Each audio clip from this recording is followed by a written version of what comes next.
తెలంగాణ రాష్ట్ర మున్నరు కాపు కుల బాంధవులందరికీ నా హృదయపూర్వక నమస్కారాలు తెలియజేస్తూ ఈరోజు కరీంనగర్ జిల్లాలో మరి స్టేట్ వర్కింగ్ ప్రెసిడెంట్ చల్లా హరిశంకర్ పటేల్ గారు మరి వారి మన కార్యాలయంలో మున్నరు కాపు జర్నలిస్ట్ ఫోరం కొత్త లక్ష్మణ్ పటేల్ సమన్వయకర్త ఈరోజు కార్యాచరణ కమిటీ వారు మనం ఏదైతే మున్నరు కాపులకు జరుగుతున్న ఈరోజు గత కొన్ని సంవత్సరాల నుంచి కూడా తెలంగాణ ఆంధ్రప్రదేశ్ విడిపోయినప్పటి నుంచి ఈరోజు మున్నరు కాపులు ఈ రాష్ట్రంలో సుమారు 40 లక్షల పైచీలకు ఈరోజు ఉన్న మరి ఈరోజు కులగణనలో మున్నరు కాపులకు ఈరోజు అన్యాయం జరిగింది.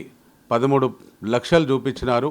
మరి రాష్ట్ర జనాభా 4,20,00,000 మంది ఉన్న జనాభాలో 3.5% ఈరోజు మున్నరు కాపులు ఉన్నారని ఈరోజు ఈ రాష్ట్ర ప్రభుత్వం చూపిస్తున్నది.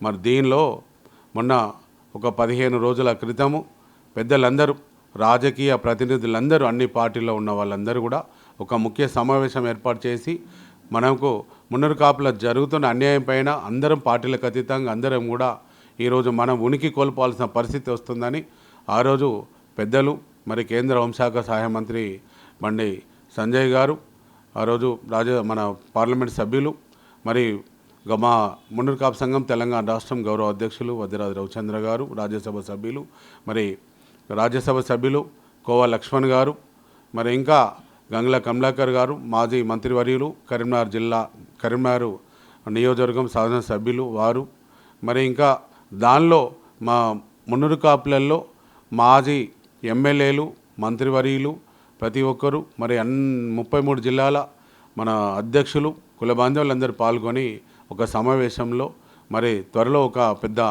మీటింగ్ ఏర్పాటు చేయాలని తీర్మానం చేయడం జరిగింది. మరి నిన్న హైదరాబాద్లో మియాపూర్లో సత్యభారతి కన్వెన్షన్ సెంటర్లో మున్నరు కాపు ప్రతినిధుల సమావేశం ఏర్పాటు చేయడం జరిగింది. దానిలో నిన్న మన కోవా లక్ష్మణ్ గారు, మన రవిచంద్ర గారు, రాజ్యసభ సభ్యులు, గౌరవ అధ్యక్షులు, మరి వారందరూ కూడా నిన్న చాలామంది ప్రజాప్రతినిధులు మరి అందరూ కూడా హాజరై త్వరలో మనకు ఏది మార్చి 31 వరకు కానీ ఏప్రిల్ 10 లోపల ఒక పెద్ద భారీ ఆత్మ గౌరవ మున్నరు కాపుల బహిరంగ సభ ఏర్పాటు చేయాలి లక్షలాది మందితో అనేది ఒక తీర్మానం చేయడం జరిగింది. నేను దానికి సుమారు మన ప్రతినిధులందరూ 1000 మంది నేను హాజరైనారు.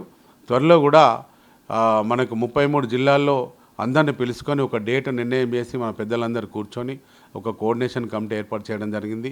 మరి దానికి ఒక కార్యాచరణ కమిటీ చైర్మన్గా నేను ఈరోజు రాష్ట్ర అధ్యక్షులుగా గత 2 దశాబ్దాల నుంచి పనిచేస్తున్నాను.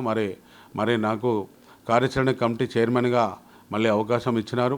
మరి ఈరోజు చాలామందిని కూడా 33 జిల్లాల నుంచి ఎవరైతే కుల సంఘంలో పనిచేస్తున్నారో వారందరినీ కోఆర్డినేషన్ కమిటీలో తీసుకొని ప్రతి ఒక్క జిల్లా నుంచి ప్రతి ఒక్క నియోజకవర్గం నుంచి మున్నరు కాపులందరూ పరేడ్ గ్రౌండ్లో లక్షలాది మందితో మున్నరు కాపులు బల నిరూపణ ఈరోజు, ఎందుకంటే ఇన్ని లక్షల మంది ఉండి కూడా ఈరోజు ఏమీ లేని పరిస్థితికి 3.5%కు తీసుకొచ్చిన రాష్ట్ర ప్రభుత్వము రేపు రాబోయే కాలంలో కూడా మున్నరు కాపులకు ఈరోజు రాజ్యాధికారంలో కూడా మేము ఎంత బలంగా ఉండి ఒక ఐక్యతగా ఉండి మరి టికెట్లు ఇచ్చే దగ్గర కానీ మరి అన్నిట్లలో కూడా ఈరోజు మున్నరు కాపులకు అన్యాయం జరుగుతుంది.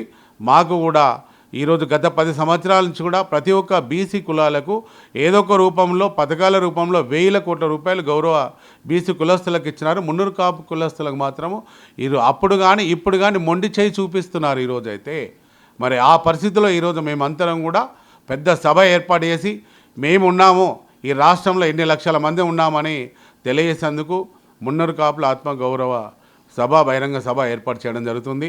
ప్రతి ఒక్క 33 జిల్లాలు అధ్యక్షులు, మరి నియోజకవర్గం అధ్యక్షులు కానీ, మండల అధ్యక్షులు కానీ, గ్రామాధ్యక్షులు కానీ ఒక్కసారి మున్నరు కాపులు శంఖారావం పూరించాల్సిన అవసరం అనేది ఏర్పడ్డది.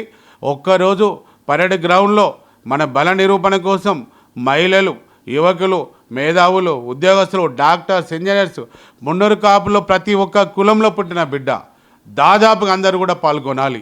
ఎవరైతే ఆ సభలో పాల్గొన్నారో నిజంగా వాళ్ళు మున్నరు కాపులో లేరనే నేనైతే అనుకుంటాను.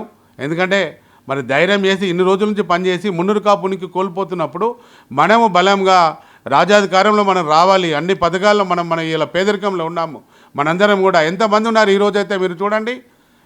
గౌరవ రెడ్డి కులస్తులు 43 మంది, ముఖ్యమంత్రి, మరి రాష్ట్ర మంత్రివర్యులు అందరూ ఉన్నారు ఈరోజు. మనకి ఈరోజు రాష్ట్ర ప్రభుత్వము కార్పొరేషన్ ఇస్తామని చెప్పి మేనిఫెస్టోలో పెట్టి మన ఓట్లతోని రాజ్యాధికారంలో వచ్చి మరి ఈరోజు మనకి ఈరోజు కార్పొరేషన్ కనీసం వాళ్ళు ప్రకటించి కూడా కమిటీ వేయకుండా మరి ఈరోజు సొసైటీ ఏర్పాటు చేసి అసెంబ్లీలో 50 కోట్లు ఇస్తామంటుంది. మనకి ఎంత అన్యాయం జరుగుతుంది. ఈరోజు ప్రతి జిల్లా కేంద్రంలో 2 ఎకరాల భూమి ఇస్తామన్నారు మన బాలబాలికల హాస్టల్ బిల్డింగ్ కట్టుకోవడానికని ఆ రోజు శ్రీబాబు గారు మాట్లాడినారు. మీరు మున్నూరు కాపులు ఎక్కువ సంఖ్యలో ఉన్నారని ఆ రోజు మాజీ ముఖ్యమంత్రి కేసీఆర్ గారిని ఆ రోజు అసెంబ్లీలో మాట్లాడిన మాటలు ఏమైపోయినాయి? ఈరోజు మున్నూరు కాపులు ఇంత అన్యాయం జరుగుతుంటే కూడా మీరు నిమ్మకు నీరెత్తినట్టు ఈరోజు ఉన్నారు. కాబట్టే మేము ఈరోజు మా బల నిరూపణ చేసుకోవాల్సిన అవసరము మున్నూరు కాపులలో ఈరోజు వచ్చింది. ఈరోజు ఎంతోమంది ఆవేదన చెందుతున్నాము మాకు జరిగిన అన్యాయం మీద. మరి ఈరోజు 13 మంది మీ రెడ్డిల కార్పొరేషన్ చైర్మన్లు ఉన్నారు. మాకు ఒక కార్పొరేషన్ ఇవ్వలే, ఒక మంత్రి పదవి ఇవ్వలే. మరి ఈరోజు ఇన్ని సంవత్సరాల్లో కూడా మాకు ఒక రాష్ట్ర ప్రభుత్వంలో ఒక మంత్రి లేకుండా ఈరోజు ఉన్నదంటే ఈరోజు కాంగ్రెస్ ప్రభుత్వంలో ఈరోజు రాష్ట్ర ప్రభుత్వంలో ఈరోజు ఉన్నది. మున్నూరు కాపులంటే చిన్న చూపు చూస్తున్నారు మీరు. మున్నూరు కాపులంటే మీకు లెక్క లేదు. మరి ఈరోజు ప్రతి ఒక్కరిని కూడా ఈరోజు ఇంత సంఖ్యలో ఉన్న వాళ్ళని ఎంత ధైర్యం చేసి మీరు 3.5% ప్రకటించినారంటే ఎంత అన్యాయమో మీరు నిరూపించుకోవాల్సిన అవసరం ఉంది. మరి కుల బాంధవులందరూ తెలంగాణ రాష్ట్రంలో ఉన్నవాళ్ళు ప్రతి ఒక్కరు కూడా మున్నూరు కాపుల ఆత్మగౌరవ బహిరంగ సభకు సిద్ధం కావాలి.